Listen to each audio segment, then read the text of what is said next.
Bonjour à tous, ou salut, ça fait plus jeune et dynamique.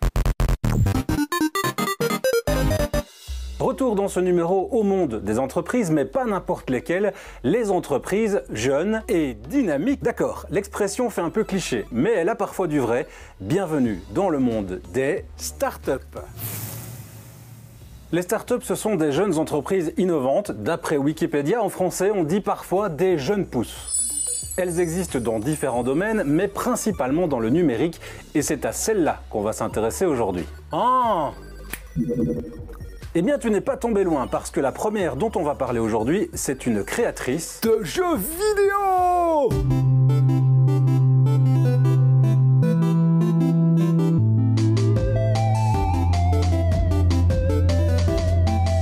Ça m'a pris 4 ans de développement pour pouvoir avoir un produit fini. Et donc en avril 2018, le jeu sort sur Steam donc pour les joueurs PC et rencontre un certain succès. Ce qui après m'a ouvert certaines portes. Donc par exemple l'année suivante, en 2019, le jeu est sorti sur mobile. Et ensuite, on m'a proposé de faire un portage Switch du jeu via un studio de portage.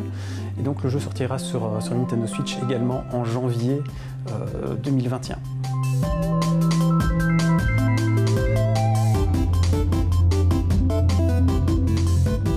Il y a beaucoup de concurrence, c'est vrai, et donc il faut arriver à sortir un produit qui sort un peu de ce qu'on a l'habitude de voir. Dans mon cas, j'ai essayé de faire un twist sur le genre du jeu de rôle en mettant le joueur dans la peau du soigneur, en fait, au lieu de le mettre dans la peau du guerrier ou du magicien comme on le voit habituellement. Donc ici, dans Healer's Quest, le jeu que j'ai réalisé, il pourra soigner uniquement ses alliés. Il ne pourra pas infliger des dégâts à ses ennemis, ce qui je pense, a permis le succès du jeu. C'est cette approche un peu particulière. Les startups ont généralement de forts potentiels de croissance. Il n'est pas rare qu'elles soient vite appelées à de nouveaux défis. Exemple, avec cette société créatrice de logiciels d'aide à la navigation pour les avions. Gauche, droite, créneau, créneau!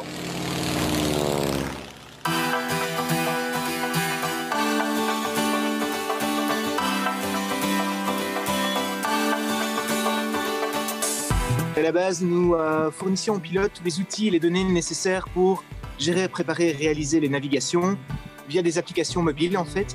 Mais le problème était qu'une fois le pilote en l'air, l'avion, une fois qu'il avait décollé, n'avait plus accès au réseau cellulaire et donc il fallait un échange d'informations. Et donc nous avons créé un hardware qui permet de faire de la communication satellitaire.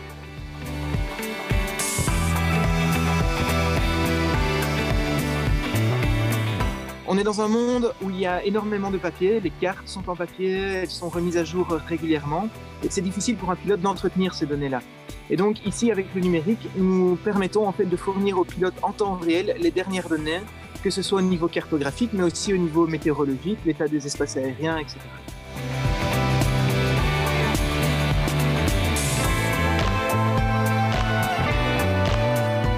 Les opérations spéciales, c'est tout ce qui est les recherches et secours aux personnes en mer, en montagne, tout ce qui est le combat contre les incendies, etc.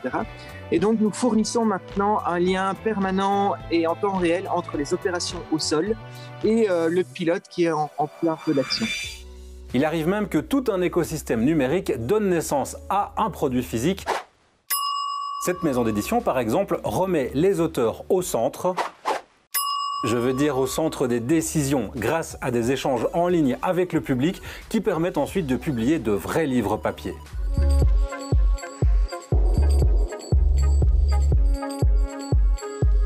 Tout le monde est au même niveau, un auteur connu qui va publier sur la plateforme, il va être au même niveau que chaque auteur qui a publié sur la plateforme. Donc c'est vraiment donner une chance égale à tous les auteurs de pouvoir être publiés.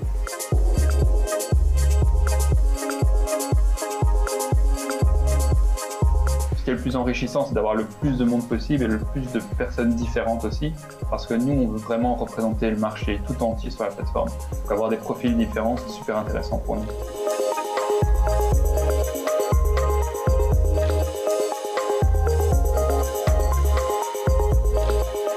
On a eu de très bons articles, on a eu de bonnes revues, on a eu également pas mal d'influenceurs qui ont aimé le roman. Donc ça confirme vraiment en fait que ça fonctionne, que l'avis du public, au final, il est objectif. si les startups ont un fort potentiel de croissance, elles sont aussi plus à risque et font parfois appel à des capitaux extérieurs pour mieux grandir. Beaucoup naissent d'ailleurs dans des incubateurs. Et voilà, c'est tout pour notre tour d'horizon des startups. On se quitte sur votre séquence locale. À très bientôt. En fait, initialement, notre initiative, c'était un groupe Facebook qui avait pour objectif d'aider les restaurateurs pendant la crise.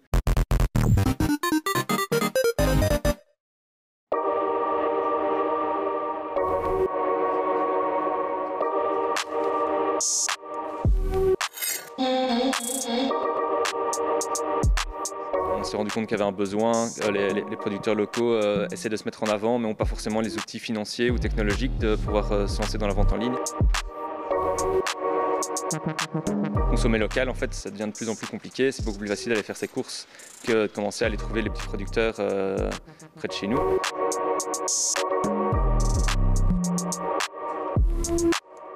De plus en plus de producteurs se tournent vers nous parce qu'avec l'annulation des marchés, des foires, des différents événements auxquels ils participaient, eux se retrouvent sans beaucoup de solutions pour la vente et du coup c'est à ce moment-là qu'ils se tournent vers nous.